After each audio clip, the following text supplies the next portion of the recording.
effectivement, il y en a beaucoup qui ont mélangé l'irréel et le réel. Ils sont beaucoup trop sur les réseaux sociaux pour se rendre compte que la vie réelle, lorsqu'on enlève une vie, c'est pas comme quand on la retire dans un jeu vidéo ou sur les réseaux. Adama Kamara, fondateur de l'association SADA, solidaire, agissons dès aujourd'hui. On fait beaucoup de prévention contre les rixes, les bagarres entre bandes. Il y a 2 jours, il y a un jeune qui a poignardé une surveillante dans un établissement scolaire, malheureusement. Moi, lorsque je fais le constat sur le terrain, je vois beaucoup de jeunes qui ne prennent pas conscience de la violence et là où aussi la violence va les emmener.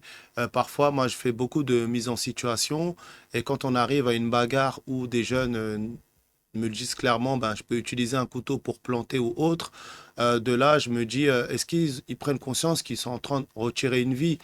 Et de là, j'échange beaucoup avec eux, mais effectivement, il y en a beaucoup qui ont mélanger l'irréel et le réel. Ils sont beaucoup trop sur les réseaux sociaux pour se rendre compte que la vie réelle, lorsqu'on enlève une vie, c'est pas comme quand on la retire dans un jeu vidéo ou sur les réseaux. Bah, moi, je pense que dès le plus jeune âge, les réseaux sociaux retirent beaucoup d'empathie chez les jeunes et d'humanisme, comme je le dis, d'humanité, parce que quand ils consomment des vidéos où il y a des exécutions réelles, et qu'ils ont l'habitude de consommer ce genre de vidéos où on voit des personnes mourir, je pense vraiment que dans leur tête, il y a quelque chose qui se passe. Pour eux, aujourd'hui, mettre un coup de couteau, tuer quelqu'un, c'est rien. Les ramener au réel, déjà, c'est dès le plus jeune âge, leur faire prendre conscience qu'ils ont un âge où ils ne peuvent pas regarder certaines choses, ils n'ont pas le droit de regarder certaines choses, et aussi leur ramener face à la réalité de ce qui se passe.